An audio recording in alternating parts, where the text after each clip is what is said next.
Good afternoon. It's the Axon Bulletin. It's Tuesday afternoon. I think we're all in shock after what we've just watched in the 10 o'clock kickoff in the World Cup with Saudi Arabia beating Argentina. Mine and Patrick's favourites for the tournament, Natasha, thinking it'd be Lionel Messi's swan song. But I think deserved that victory. We won't dwell on the World Cup too much, but just while that was on there, some game of football. Yeah, it was, isn't it, Joe? Just how grateful or how great is it to have a football on your TV all day? Well, you're working from home, if you like. But no, that was some game. I think Saudi Arabia probably did deserve the win in the end. I thought Argentina were relatively uninspiring, but the defending from Saudi Arabia has to be applauded, and they did deserve it in the end. And fair play to them. We were just discussing in one of my group chats there. Is it possible that's the biggest ever World Cup upset? What do you think?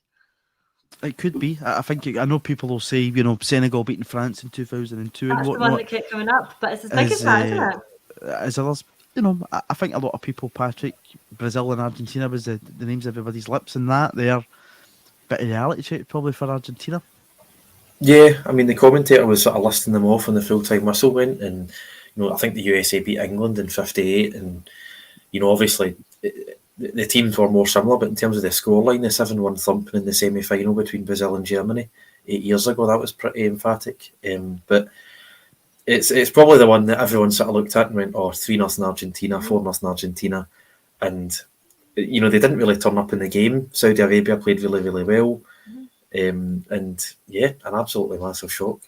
Yeah, don't worry, we won't be talking about World Cup for all of this ever. We will be talking about some points at the World Cup which are quite interesting in terms of the added time at the end of the games and VAR, but we will go straight to our tagline. Will obviously Celtic have paused domestic football? Transfer rumours are going to start to swirl. It's only right that we probably have a wee look at it, have a look at the squad at this point in time and see where we're maybe at. So that's our tagline today. Ange Postecoglou is set to recruit in January, but who will leave Celtic? Natasha, at the AGM, he was quite clear about, that this kind of building process that he's got at the club. Some players might need to go out the door. Looking yesterday, Cameron Carter-Vickers isn't starting for the USA, so hopefully that one should be okay. Nobody will have too much of an interest in him. It looks as if it's going to be Tim Ream and Zimmerman at the back for the US, so hopefully we're cool with that. Nobody will be watching him.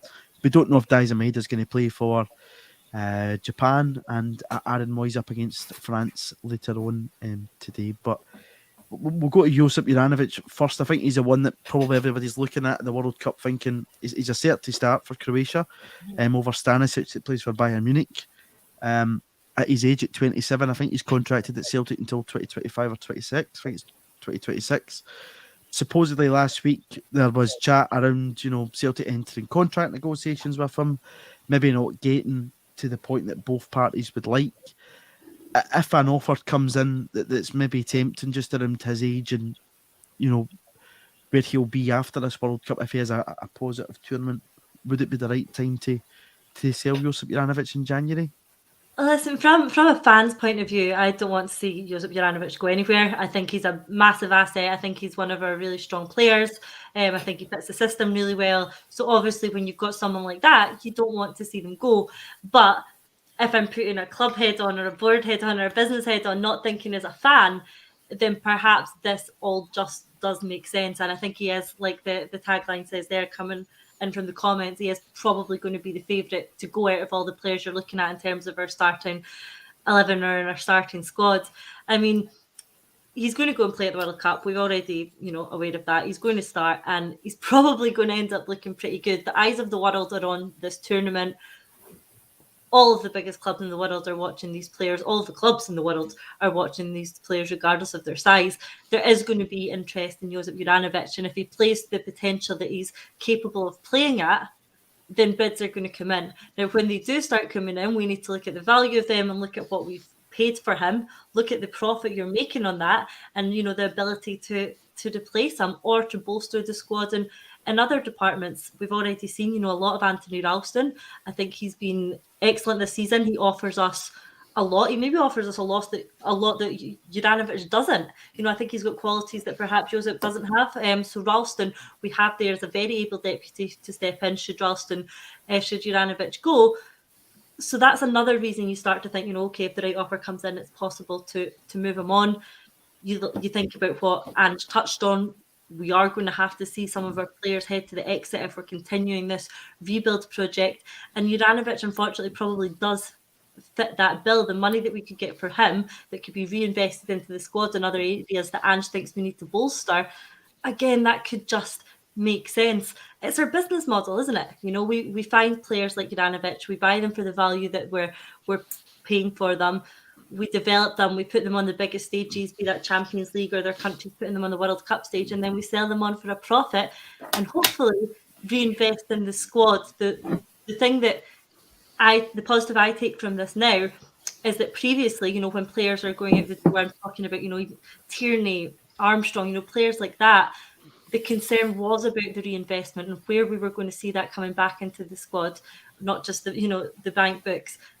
It's slightly different for me now because I do have confidence, faith, belief that when we do sell a player like Juranovic, if we sell a player like Juranovic, get those sorts of funds in, I do have confidence that it'll be reinvested and reinvested well. Yeah, Patrick came up with really, good examples last week in terms of Kyogo coming in when Edward departed, and others. Obviously, Ayer went out, Starfelt came in, etc., across the board. Patrick, Urban Culture is one of our usual Tuesday contributors. He comes in here to say that he believes that Ralston will do the job till the summer. I think that might have been the Celtic mantra before. If you go back 2 years ago in January, Jeremy Frimpong goes out the door to Bayer Leverkusen, and the infamous John Joe Kenny arrives in on loan until the end of the season. But I think I totally agree with Natasha in what she says there. Before, Celtic might have been, Kieran Tierney is a great example. Greg Taylor's obviously kicked on now in terms of being, arguably our player of the year so far this season. At that point, maybe not ready to walk into the first team. And obviously, balling goalie, but was the other player that came in when KT departed the club. I don't think personally now that Celtic's at that point where we just sit in our hands that if a player of Juranovic's qualities to go out the door, he's one of the top players in this team. I thought he brought the standard of the team up last year. I think he's a real quality player. You saw that a lot. He played that role so well, that inverted fullback role under Ange. It just kind of fits the picture. Even though we don't want him to go, we don't want any other players to go, as Ange is already recognised. But sometimes you need to look at the bigger picture.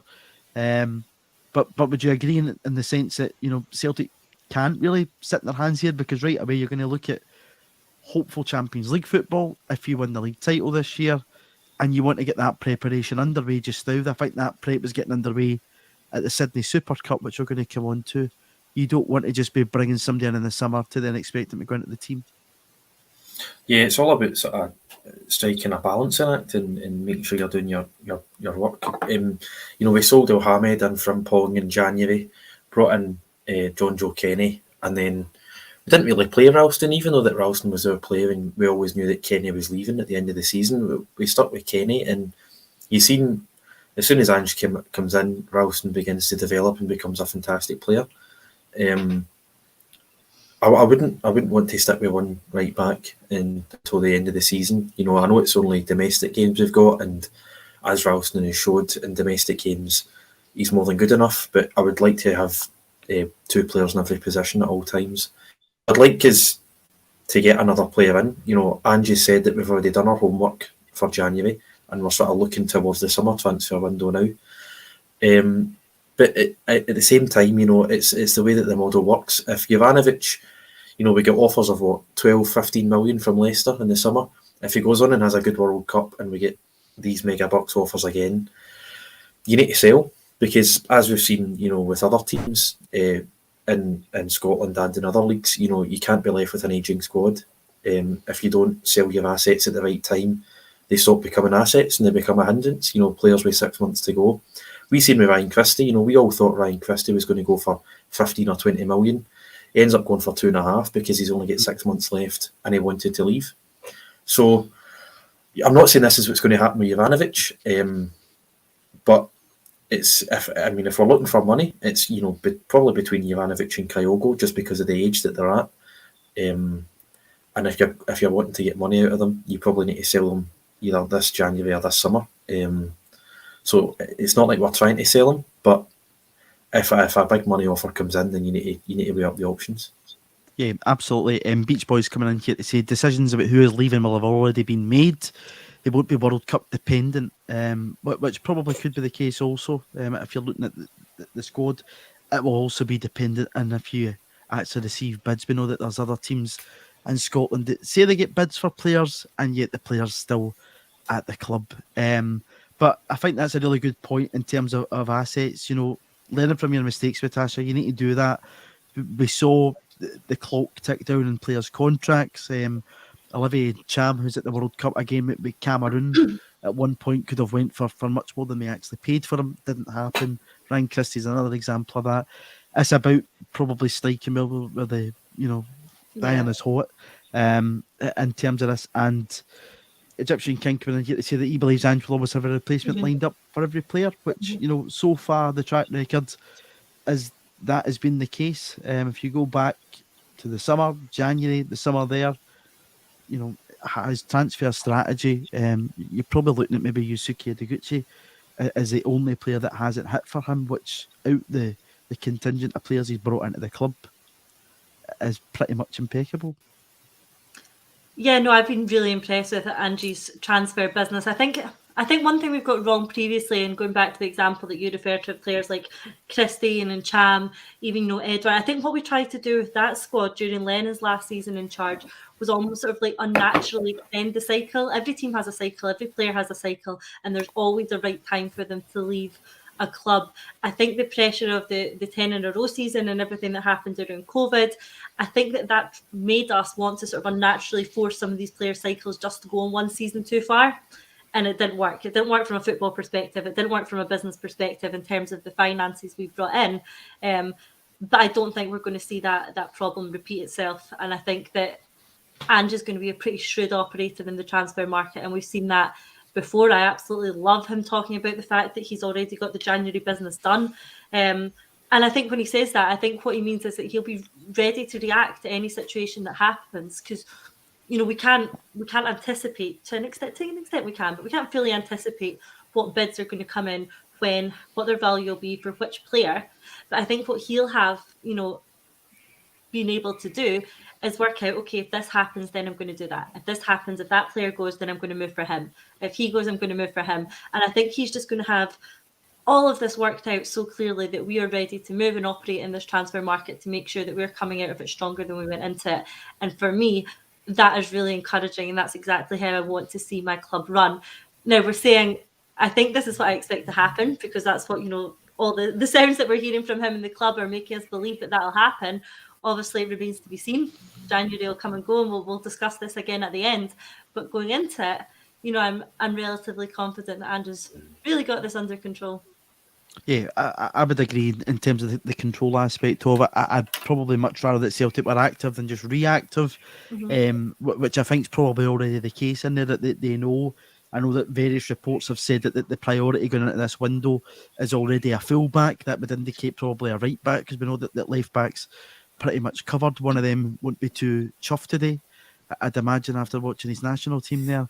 You'd imagine that's a right back, and the other position is supposedly a centre forward, which we will get on to talk about. Patrick, just to kind of give you a wee flavour of the comments here, somebody coming in here to say that Celtic are making a big mistake if we let Juranovic go, and Mark coming in believes that if we sell JJ and replace him with Ralston, then it's a major step back. Would you agree with that? I think Tony Ralston's a very competent fullback. He's a very competent squad player, but I think if you're possibly looking at taking Celtic at that next level in European football, we need to be bringing in somebody who's probably of a similar party to Josip Juranovic. Yeah, at least on par. I think you need to constantly look to improve the squad. I think if you look to match a player or sort of almost match a player, you're only ever going to go backwards, because you're not improving on the squad. If we signed Juranovic for 3-4 million. If we can get 12, 15, then you've got 10 million profit to go and buy another player, and the sort of the model repeats. We use that money to sort of it's both to stay afloat and to develop as a football club, but then you need to go out and you need to find the next bargain, the next sort of hidden gem to develop, to put in the Champions League stage, and then to take the money when the money's right. You're never going to be able to sell for the sort of maximum fee. You know, I think we seen, you know, it was like 14 million or something from Porto was the highest price I seen for Encham. You might not necessarily get that 14 million. You might only get 10 or 8 or something, but it's important that you sell when you've got, you know, bidders wanting to buy, because as you've seen with Encham, we terminated his contract with something like 6 months or 12 months to go. So it's important that, you know, we keep on building, because I don't think you can go through the 36 odd games that we've got left, hopefully, in the season with one right back. I think you need to at least bring in another body.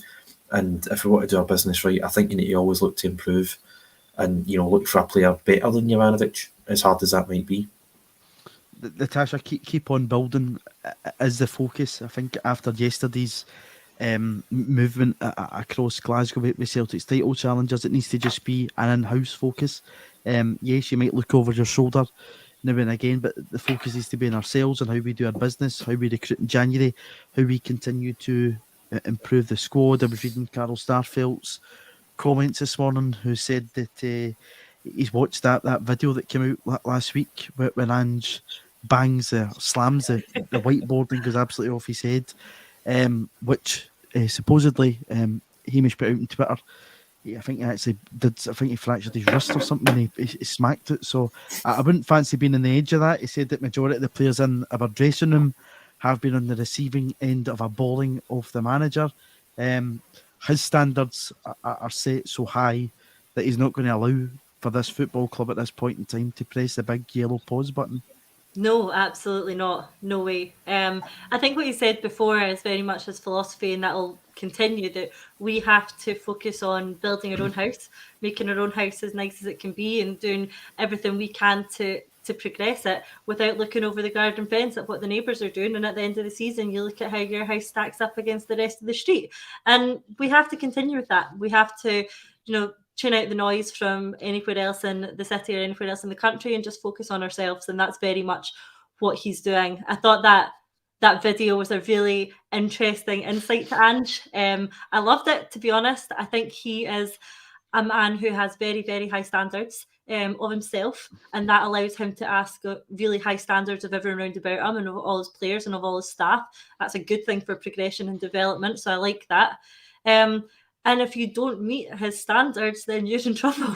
I think he likes his players working very, very hard.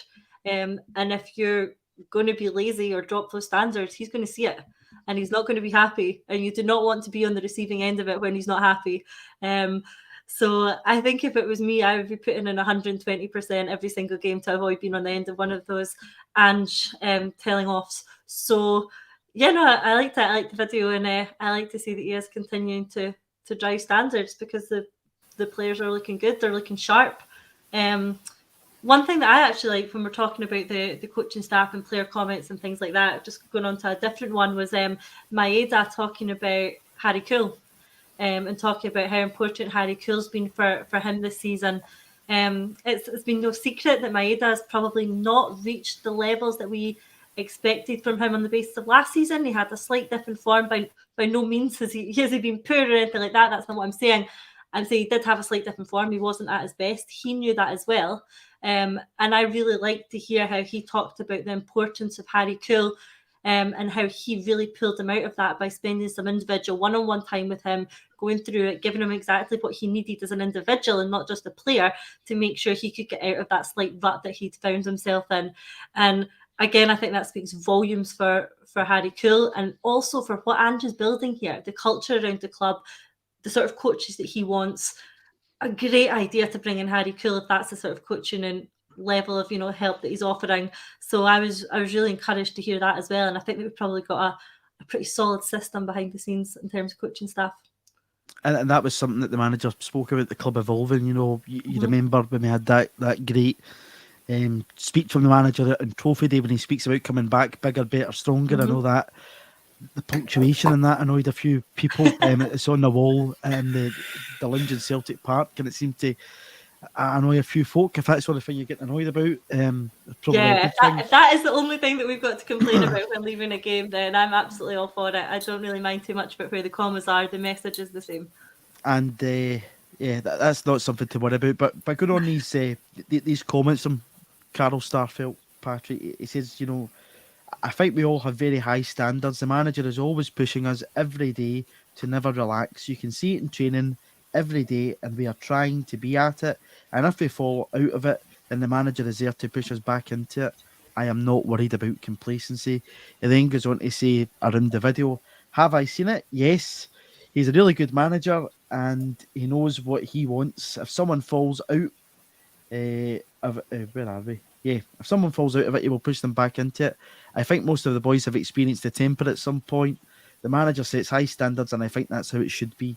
Every player pushing for Celtic and more should have high standards. If you throw players excuses, then they will have them. You have to go out there and perform no matter the circumstances. We saw that last week after the Sydney result. Somebody asks him about the jet lag. I know Jerry McCulloch and Tom Boyd are maybe trying to go a wee bit easier on the players, and the commentary gets asked after the game, was that a factor? And he says, yeah, it was, but I'm not a violin player, mate. So, the standards set here are incredible. And again, it says everything about him that he was going out there to try and put on a show for the Celtic fans, who were a great turnout over there in Sydney, from the ones that travel from Scotland and, Australia and all over Asia and whatnot, and probably from afar from the US. It just says everything about him, this. And it's good to know that you don't have that complacency in the dressing room, that players are coming out and saying the league's over and whatever else. I know that Georgios Giacomakis caused a storm last season when he said that, he believed that Celtic would win the league, but I think that was only honesty, but it's certainly honesty rather than complacency in that dressing room just now. Yeah, I think it was him just being honest. I mean, I think at the time we were, 3 or 4 points clear with a slightly superior goal difference. And it was a bit lost in translation as well. He was saying that he believed that we were the best team and, we were best placed to win the league, which I don't think any Celtic fan would disagree with you. Yeah. I mean, it came to, we won the league by 4 points and several goals. And, it's sort of like the latest in the long line of, Ange showing what he's all about, because we've had the, we never stop training session from before he played their competitive game. I think it was Wraith in the cup we played. I think we beat them 4-0, and Stephen Welsh got it tight in the touchline. A video everybody was getting it tight. Stop passing the ball back. Stop. Absolutely mental. I think Stephen was quite unlucky just being the one to pass it back at that particular moment. But the standards are set from day one. That's clear to see, and there's not been many performances at all where you would think that standards have slipped. We've always tried to play our way of playing. We've always went out to try and win the game. You're 5-0 up with 10 minutes to go, and you're still trying to chase a sixth goal. So it's definitely been drilled into the players, and obviously there's a lot of running involved, a lot of athleticism, and that's where guys like Maeda, when they're not playing so well, you have to persevere with them, because they're so crucial to the system that when it's the 75th minute, the 80th minute, 85th minute, you need to try and attack the ball. You need to try and go for that 4th, 5th and 6th goal. Absolutely. And even kind of the unity that exists in that dressing room. Again, I read a wee bit.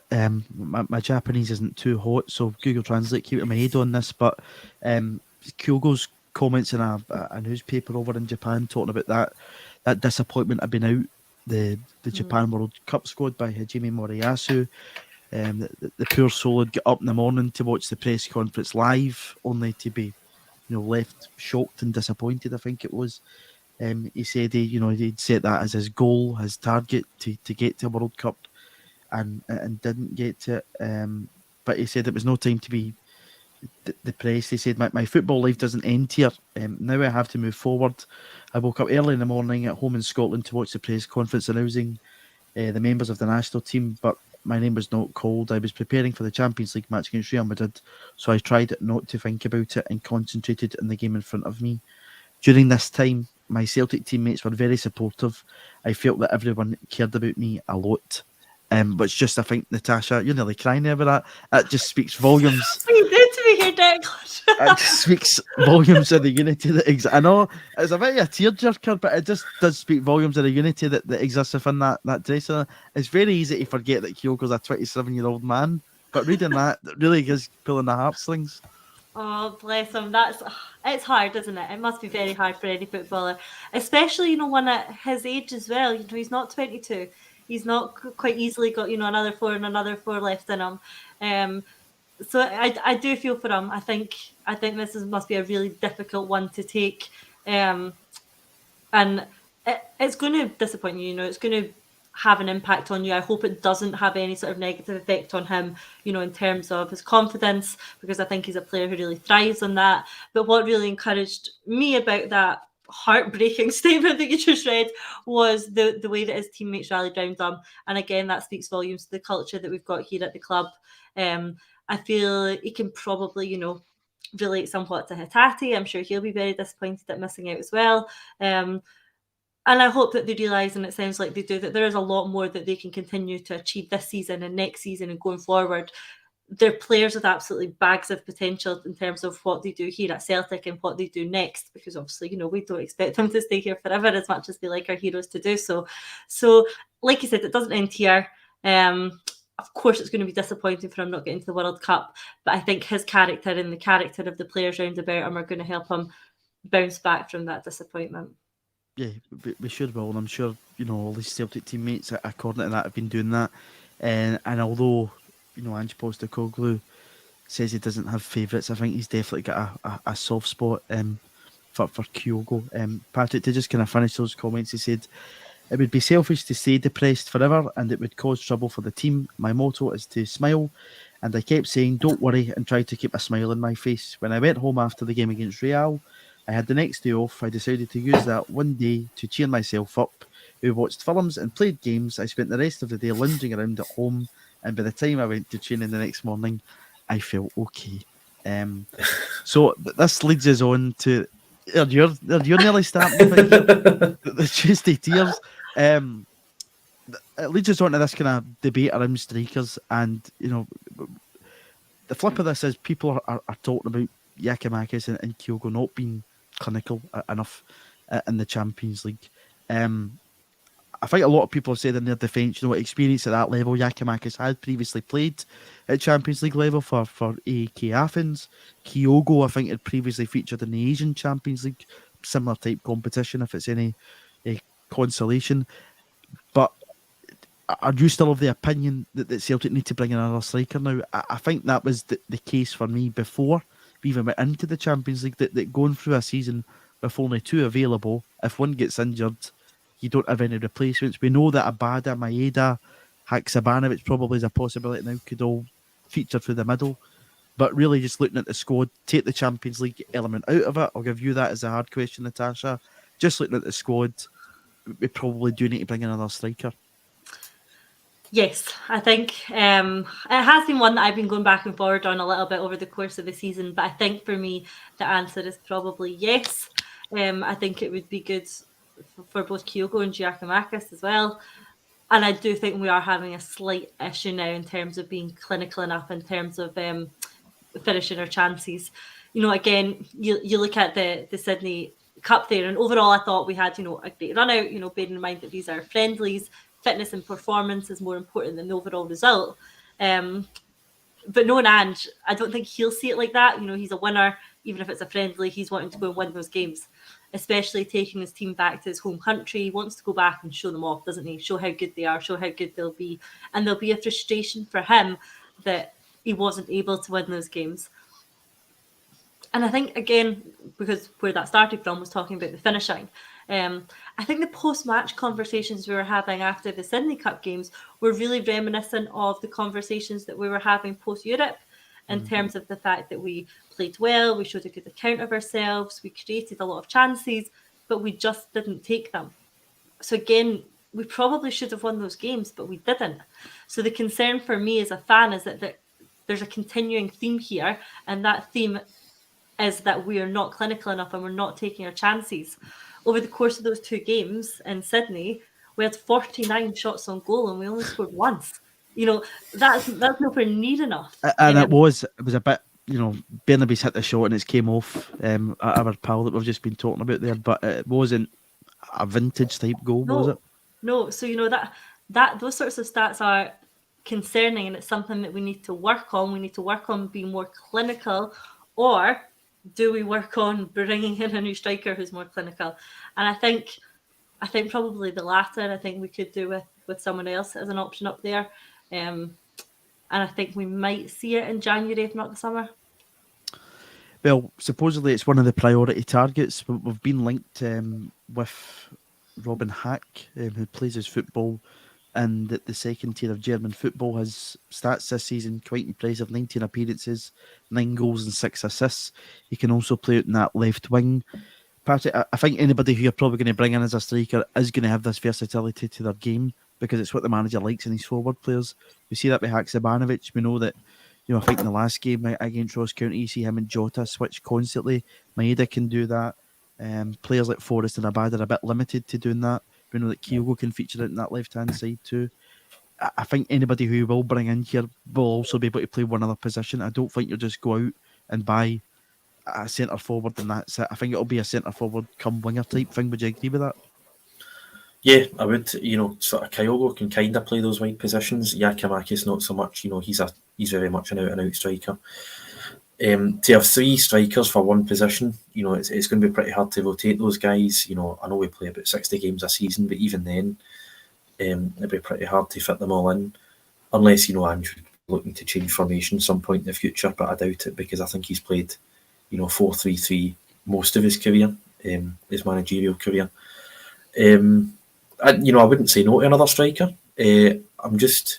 And obviously, Hack sounds very impressive. 9 goals, 6 assists, and 19 appearances. It certainly sounds as if he can chip in, in both ways. Setting people up and putting it in the back of the net. I wouldn't say no. I think we've been quite unlucky in the Champions League, especially. I think it was something like we had 60 shots and we only scored 3 of them, because the 4th one's an own goal, doesn't count as a shot. And I think of those 60, like 24 were on target or something. So a pretty poor return when you consider, I think Shakhtar had like 16 shots and scored 8 of them. It's pretty incredible. I think Mudrik's been linked for like a £85 million move to Arsenal since then. Yeah. But even then, I think it's luck plays a part, but then you also need to take these chances, because some of them we probably should have scored. But wouldn't say no to another striker.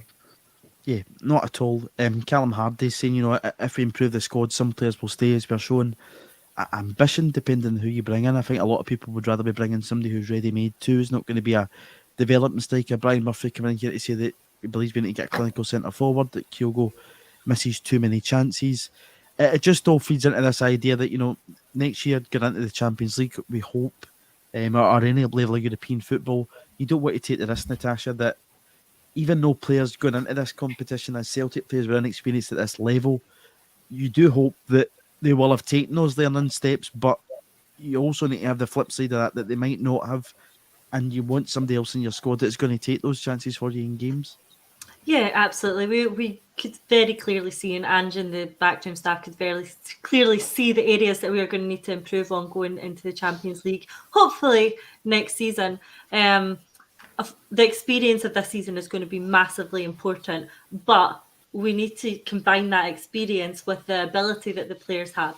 Kyogo, if it is still him playing that role for us in their next Champions League campaign, then he needs to be a step up. Everyone needs to make that step up, because only by making that step up will we actually get to the next stage. If we can be converting in the same sort of percentage way that some of the other teams in our group were, we're going through that group. So that's what we need to work on. And if Ange doesn't think that the players that we have in the squad at the moment are capable of making the step up that we need to progress further in the Champions League, then I'm sure he'll replace them. But I think he'll be pretty happy with the team that he's got. But he's the sort of guy that is always looking for improvement. No matter how good you are, no matter how much you're his favourite, like Kyogo, he always knows that there's the potential for a better player out there. And I think he's always going to strive to improve the team and do it in a way that isn't too wholesale change. But yeah, there's always going to be improvements that we can make. And I think that the core of the team is likely to stay the same going into next season. I think the vast majority will still be here. I think that the bulk of the team will still be in position for the rest of this season post-January and going into next season. And we'll see some sort of, small improvements round as well, be that a fullback, another striker. we've not talked about the goalkeeping position yet. I think there will be improvements in certain areas, although the bulk of the squad will remain the same. Yeah, absolutely. I totally agree with that. We're halfway into the show, but we've not congratulated you yet, and I know there's a lot of people in the comments saying here. So, Ryan Kelly, congrats you on the award last week, Natasha. Absolutely, it was a double. We'll claim it for Axom too. That Paddy's telling us to update our awards. Axom, of course, based in video content. Another award that the Football Content Awards are. Our previous wins are listed there, and Natasha also won the silver award for women in sport, which, you know, I think is thoroughly well deserved, Natasha, for your work around the Celtic FC women's team. You've championed them for a long time now. I think that kind of all started off during COVID on here, when maybe a few more people started to take notice of the team.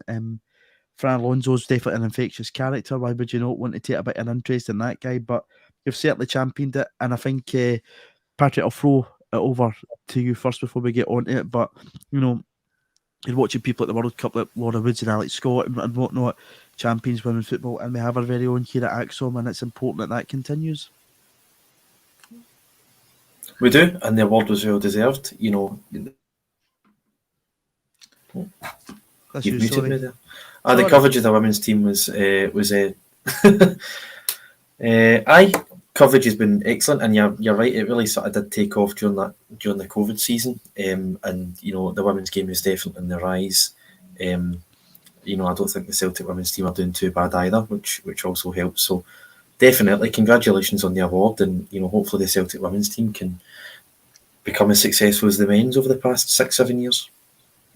No, Yep. Natasha, do you want to give us how your thoughts on getting the award and everything it's probably went into it? Because I know you were at an event to it on Friday night that you maybe want to give a shout out to as well, an organisation that you're involved with. Yeah, absolutely. So no, thank you guys. I really appreciate it. I'm really passionate about women's football. I'm passionate about growing the women's game, and I think that one of the ways that we can do that is through increased coverage. And the more coverage that the women's game gets, the more buy-in, the more revenue, and that in turn is going to be good for the quality and growth of the game. You know, one of the driving factors for me is making sure that young girls have the same opportunities as young boys going forward. And one way to make sure that we can do that is growing the women's game. You know, young boys have so much visibility to men's football via the mainstream media, via fan media, playing the game themselves. The young girls don't have that to the same extent with our women's football offering right now. So anything that I can do and we can do as an Axom team to support that is obviously a step in the right direction. So yeah, it was really nice to receive the award. It's not why I do it at all, but it's nice to have some positive recognition. And of course, a big thank you to Paul John Dykes and the Axom team for giving me the platform to do so and make content around the women's team, because I absolutely would not be able to do it or continue to do it without the support of him and you guys on and off the screen. So really grateful for that. We will, of course, continue to bring you all of the updates on the Celtic women's team here on Axom. I think we'll probably talk about them a little bit more in the show and how they're going at the moment. And yeah, just touching on what Declan also spoke about there. I was at another awards ceremony on Friday night, the Scottish Women in Sport Awards, which I'm grateful to be on the board of that committee. And it was a fantastic evening where we got to celebrate some amazing achievements by people involved in women's sport across the breadth of the sport as well. It was really inspiring to see the work that so many people are doing in terms of growing women's sport in Scotland. And we've got a lot of really, really talented athletes out there who deserve their recognition. So if you want to find out more about that or that organisation, head over to Scottish Women in Sport social media pages. We're on Instagram and Twitter, and there's a website as well if you want to check that out. But no, again, just it is an absolute privilege to be involved as part of this double winning Axom team this season, picking up those 2 awards for obviously best video and then silver for the women in football. I think the video one as well speaks absolutely massive volumes to the incredible work that goes on behind the scenes. Obviously, the people in the comments will regularly, see maybe just the bulletin on a daily basis.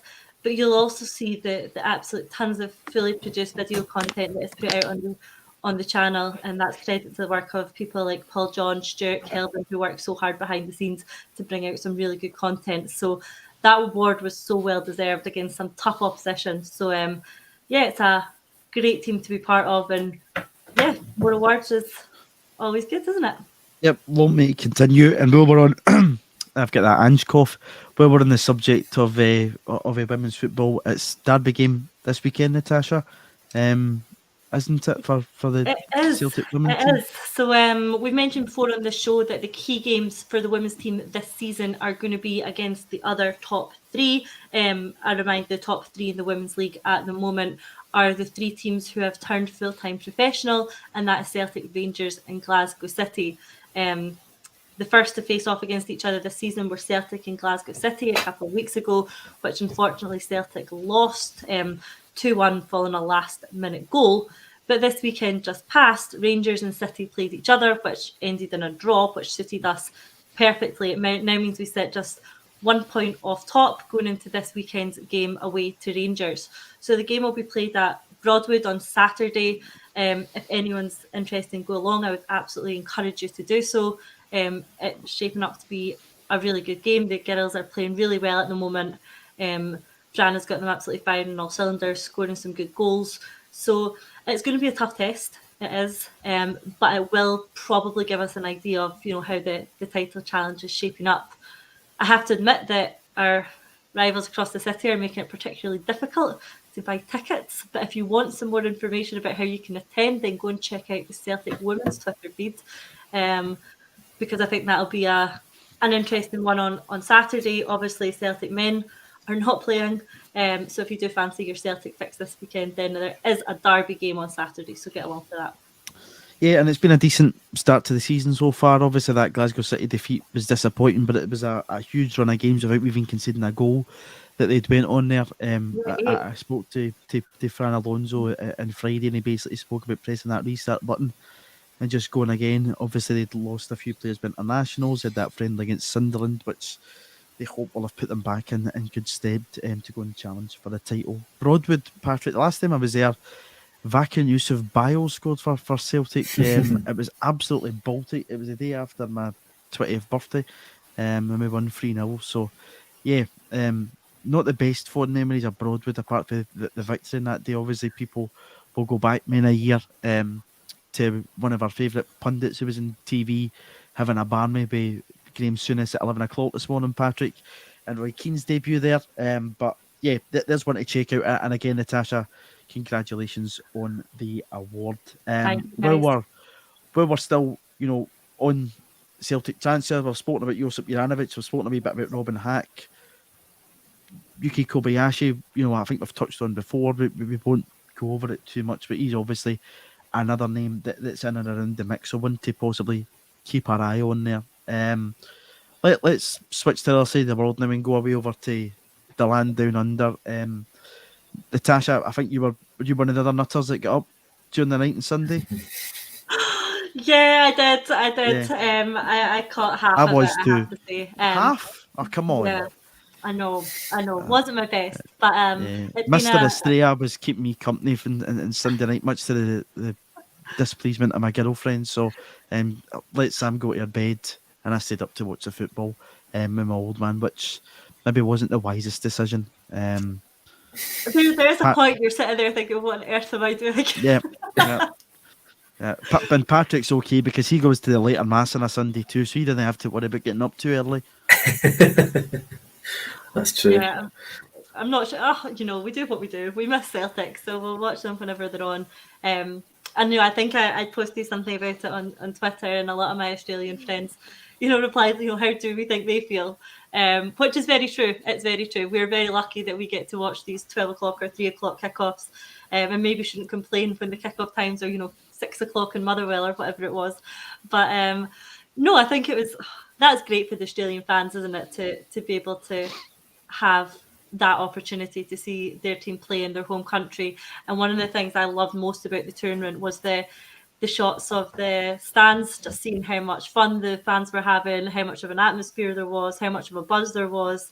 And I felt, I love that they have had that experience. I had a friend of mine, a friend of the show, Dan, was over a few months back to watch Celtic over here in Scotland, and he was absolutely buzzing with the opportunity just to see Celtic play, and that is something that we take for granted as fans who live in Scotland or even Ireland. We take it for granted that they are that close and that we are able to watch them every weekend. So for them to have this experience that we get every week, I'm really pleased for them. And I think it's probably something that the club should invest in and buy into more often, not just in Australia, but perhaps targeting some of the countries where we have large fan bases, like Japan now as well. So I thought it was fantastic. Yep, there's already possibly a wee kind of hint in what Ange Postecoglou said about that possible pre-season maybe next year in Japan. Nothing confirmed about that, but a good idea. Patrick, you're probably the ones that are closest to Celtic Park out the three. I know you're a wee bit further afield, Natasha. It takes myself and Patrick 15-20 minutes in the car to get to Celtic Park, so it's really not that far away, and I think you do take it for granted. I mean, you get to see those folk, probably not just from Oz. I know there's people down from Japan and whatnot getting to the game. It's testament to their commitment to the cause. We are all, the three of us, seasons I get older, committed to the cause and getting along every second Saturday, whatever, to Celtic Park to watch the team. But that commitment to get up at all times in the morning to watch us take on Ross County or Livingston. No disrespect to those two clubs, but it really says something about those fans. And I think the last time we were over there was 11 years ago. And Patrick, we already knew that we had that strong support in Australia. We've got people like our Lisbon Lion, Willie Wallace has lived over there for over 40 years. Paul McStay also lives out in Australia, and our former player Scott McDonald obviously hails from Oz. And it's important for countries like that. I know Paul Jones said it before on here and our Axom chat. If you look at Oz, Ireland, America, and now even Japan, we need to get with the times and grow that band. It's very, very important. And the automatic qualification for the Champions League that we hope will continue for ourselves lets you do that. In previous years, we've got into this nice wee cycle that we go to Austria, take on a couple of teams. Sturm Graz is usually one of them. It's good for the bevy session. I know my old history teacher, Joe Dunn, gets along every year. You always spot him on the telly, having a good few ales, even though it's not too much of a fan. It prefers the Tennent's lager, but gets over there to Austria. Then we come back with that real unusual European run of games, and it's back to domestic football. Whereas having that wee bit of time allows you to go and do these trips. It's came at, even though I think we'd rather Celtic's on just now with the World Cup pause, it's been that kind of perfect time to get over to Oz just now. But as Natasha said, it's probably something that the club should be looking at to do more. And I'm sure Michael Nicholson and Chris Mackay are looking at the success of this trip, possibly looking at repeating it for Japan, and then maybe overseas. You look at, I think it was a friendly against Shamrock Rovers, we won 9-0 or something. Remember the game a few years back, and the turnout. I think even Johnny Hayes scored. Johnny Hayes even scored, the Flying Irishman. So you look at these games, and we've been over to the US too. We took on Real Madrid and whatnot. There is a huge Celtic support from overseas. You need to make these people feel connected, and from the global position of the club, you need to grow the image of it and grow the brand. It's how football works these days, much to the disappointment of some. But you do need to grow your image and brand. We probably paused that in Australia after Shinsuke Nakamura left the club. We had a chance to continue it. We didn't. It probably hasn't taken off until we've added guys like Kyogo, Daizen Ryu and Yusuke Deguchi. But it's something that needs to become a priority for Celtic, because if you look at the money, I looked back at a Daily Record article. I don't know exactly the specific amount that Celtic received for playing in the Sydney Super Cup. The Record article stated $11 million. I imagine it was a wee bit less than that, but whatever it was, is certainly going to be much more than you get for winning the league in Scotland. And all that goes into a kitty of improving the club, developing facilities, bringing in better personnel. And that's how you need to look at the bigger picture of these tournaments. I know people go, oh, it's only 2 friendly games, but it's so much more than 2 friendly games. Yeah, I think Japan's a great idea. Australia has been a great idea. There was a lot of upset, and I think rightly so, when there was talk of a derby game taking place in Australia. I don't think that was right. I don't think that's something that Celtic should be selling themselves as 50% of. I think we should be selling ourselves and not anything else, to be perfectly honest. You know, we had, I think it was called the Champions Cup. We played Barcelona in Ireland, and then we played Leicester at Celtic Park. And I think it was a sold out. And Inter in Ireland too. Did we play Inter in 2016? Yeah, yep. Where was that? Are you thinking of a different year? No. It's the No? same year. Oh, We right, okay. definitely played Inter Milan in that comp because I went to Dublin for the Barcelona game. Yeah. Right, okay. And I don't remember that Inter game. That's funny. It came in between. I remember there was a hoo-ha about it because we'd kicked off the league season. Then we had to go over there to play. Somebody tell us in the comments, where was it? I want to say it was Galway, but it wasn't. So, Right. but I yeah, don't remember the Champions Inter Cup. game. Aye. But yeah, it's a great idea to sort of sell yourself in these competitions. As you said, we played Real Madrid. I think it was 2013. Played Real Madrid in America, so it's good to go around. And you know, I don't think there's anything wrong with going to Ireland, because obviously so much of our history is connected to that country. So I think it's important to go back every few years. But as you say, to go into markets and sort of sell your brand and try and make more money. You know, I don't know what $11 million is in pounds, but I heard £6 million a few times on Twitter over the last couple of days, and you know, that's double what we get for winning the league. You know, you win the league for the prestige of winning the trophy. You don't really do it for the money because the money is, you know, pitiful compared to what we get for playing in Europe. So it's important to grow the brand. You know, you can sell so much merchandise. You can get, you know, Celtic TV subscribers, viewing figures, all that sort of stuff. So really important, and obviously a major success if that $11 million figure is totally correct. Yeah. Mark, thank you, Mark. Limerick, that was where the game was. We get beat 2-0. I just checked it out there. But that was a hoo-ha around it. But yeah, you know, these competitions, I don't know exactly how much Celtic received for competing in that. We're getting offered free digs if we go to Sligo, so there we go. Celtic, get your finger out in that one. Get over to Sligo. Great connection, obviously, with Sean Fallon. I know that my big pal John Fallon has a connection there. And, you know, to just kind of throw this one at the mix, really, really strange over in Madrid when we were over there for the game. We were sitting in a kind of tapas market, and it turned out that the guy that we met beside it had played under Willie McStay, was there with his wife on holiday, had played with and under Willie McStay at Sligo Rovers, and we bumped into him in Madrid, not there for the football at all, there for a couple of days break with his missus. So another strange one to add to the list of strange Celtic encounters that adds to walking about Venice with a Celtic top on and somebody shouting a gondola on the hoops. So I'm sure we've probably all had these mad encounters along the way. But yeah, it's important, Natasha, to do this because we see how big an impact it has, and the fans who, you know, as much as we talk about the image and the brand of the club, they're the most important people in this, you know. And if you look at the amount of people that come across the Irish Sea, I know in our own supporters club, we have a man in his 80s that comes over every weekend, every second weekend, should I say, from Belfast to get over in our bus to go at the games. There's a huge dedication and commitment there, and that really should be a priority, I think, for Celtic to get over to Ireland and then look further afield from there onwards. Yeah, I absolutely agree. There needs to be some way of, you know, recognising this commitment so many people make to this club, because it's absolutely incredible. And like I said before, we do take it for granted how easy it can be for us sometimes. So the more that the club can do to make it easier for these fans, or reward these fans, or recognise these fans, then yeah, I'm absolutely all for it. So yeah, I think having seen how well that this Australia trip has worked, both financially, from a business perspective for the club, that's obviously very important. Financially, it's been excellent.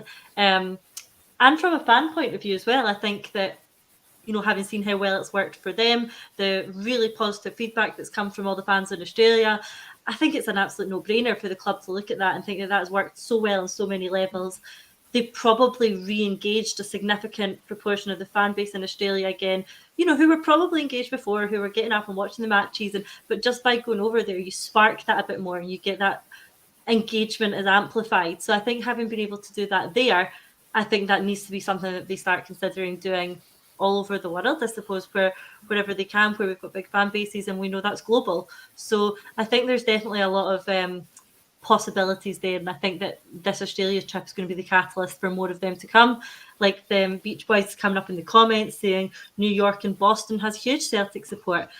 there's so many possibilities of where we could take this, and I look forward to seeing where we do end up next, both from me watching as a football perspective and excited for whichever fans of the country they end up in. So, yeah, here's to more of this. And possibly planning your next summer holiday, which Patrick knows. I do love a holiday, so. And Patrick knows, much to my girlfriend's amusement, we're going to Greece next year on holiday for no specific reason, apart from going on holiday to Greece. Read into that what you will. Have you got any of those strange Celtic encounters along the way, Natasha, in a foreign part of the world where you've kind of went, how's this happened? Oh, yeah, absolutely. God, there's so many right now that it's hard to sort of, tick them off. I'll let you think about it now. Do you know what the most common one is? Is you can be anywhere, and someone will come up to you and say, are you from that Axom? Which is great and always really nice to hear. And I think it shows how big an audience we have. We're just talking about Celtic's global reach. But I've lost count of the number of places that I have been and someone has come up to me and asked if I am from Axom, which I'm always delighted to say that I am. So, yeah, we have plenty of our own followers out there as well. Yes, and Patrick, I remember Jim Craig telling me a story. Himself and Elizabeth were over in Oz, and he told me that both were standing at a set of traffic lights about to obviously cross the road, and a man's came up to him and went, "Oh, Jim Craig, Lisbon Lion." He thought, "Oh, I won't repeat what he said because a bit expletive," but he thought, "Oh, come on, this is getting a joke now." Other side of the road in Australia, crossing the road, and there was somebody who recognised him, can't get away from us at all. He says that walking up Buchanan Street is a task in itself for him on any given day. So that's that one. Just to go over to the World Cup very quickly before we pause, I want to just touch on this very quickly. If you haven't already done so, please do like the video, subscribe to the channel. I know I bang on about it every week. I'm a bit late with the housekeeping, even though I don't think you needed to know where the fire exit was when we kicked off, or to switch off your phones. I know you two both do that. But you can win the chance to win 2 standard tickets to the SEC Armadillo on the 12th of May next year, which is a tribute to Wim Jansen and the team who stopped the 10. That'll include a lot of familiar faces from that team. And of course, with Wim passing recently, it's a good chance to pay tribute to the great man in Glasgow. Last time I was at the Armadillo was to see Bob Dylan, so I'm sure if it's anything as good as that night, you're in for a treat. VAR again, and don't worry, before the klaxon goes and whatever, we're not going to relate it to Celtic. Just quickly from both of you, you've been watching the World Cup like myself. Dane Marchin is on in the background here. What's your take on the time added on at the game? I know we very briefly spoke about it when we came on, but Natasha, I want to ask you about this. 5 minutes I think Argentina had on to the end of the first half, and it was 8 minutes on to the end of the game.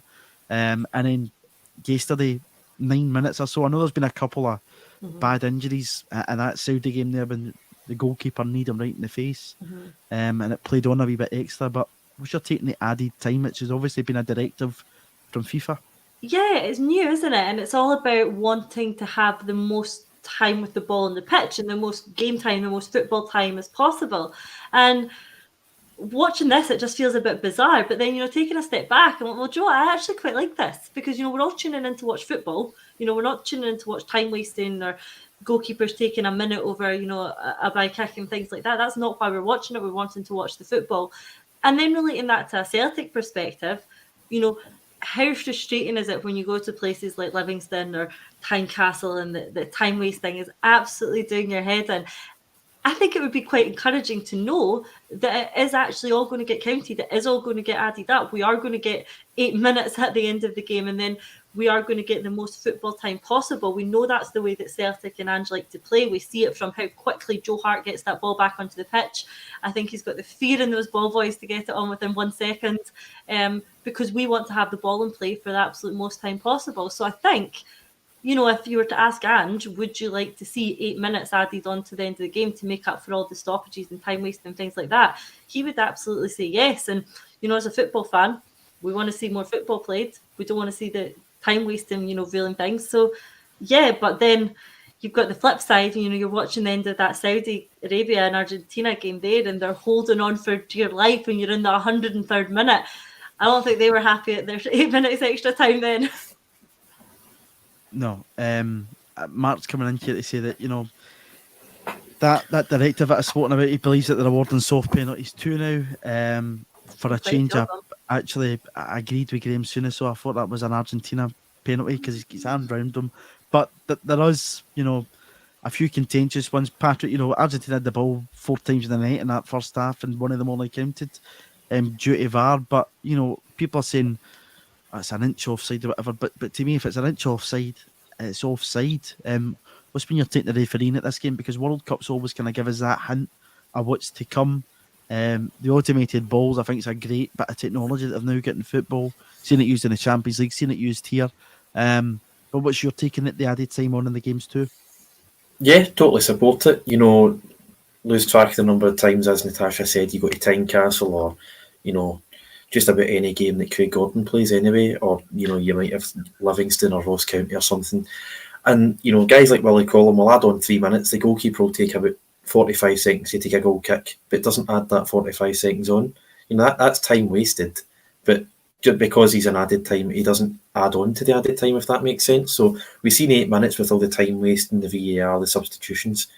And then because someone went down, we've added on another 5, and the game becomes 103 minutes long. And quite right, because football hasn't been played. So totally support it. When it comes to that penalty, I didn't get to watch the England game yesterday, so I can't say about Harry Maguire. But, the penalty today was a penalty. The guy doesn't look at the ball. He's got no intention of trying to get to the ball. He's just dragging the Argentina player down. And in my opinion, it's a penalty. It's one that's up for dispute, I think. But, watching Graham Souness and Roy Keane go at it at 11 o'clock in the morning was quite decent viewing. And I just wish that Keno would have had the chance to come up against Graham Souness, because Natasha, he'd been very vocal about Celtic and VAR decisions that supposedly we wouldn't even be leading the league had we not had everything go our way with VAR. Don't know what he's been watching on that, but I say there that the World Cup usually gives you quite a good indication of what's to come. I think it's quite a positive getting this added time on, as well as that, gives you that wee bit extra to be, drawn to a game, because by the way this is actually working now, if you're getting 5 minutes in the first half and 10 minutes into the second half, it's making the game longer. That means that the next game coming on is a bit sooner. So for that, even it's quite good. Yep, no, definitely. And what are we at? We're at about half an hour into the Denmark game now, so we can all go and catch up in the end of the first half of that. We'll let everybody go and get onto that game, but at 5-10 minutes probably added onto that second half, so you wouldn't miss out. Thanks to everybody for joining us as always on the Tuesday Bulletin. I know it can be a bit difficult and a bit of a slug when there's no Celtic games imminent. We will be back the 17th of December, obviously playing, but we'll be here to keep you updated along the way. The players have got 8 days off before they head to Portugal for a winter camp. I'm sure we'll have plenty come out from that as we prepare for Aberdeen, and then another grueling run of games. There'll be a mixture of transfer rumours in that and whatever else. Natasha, Patrick, thank you for joining me on a Celtic State of Mind.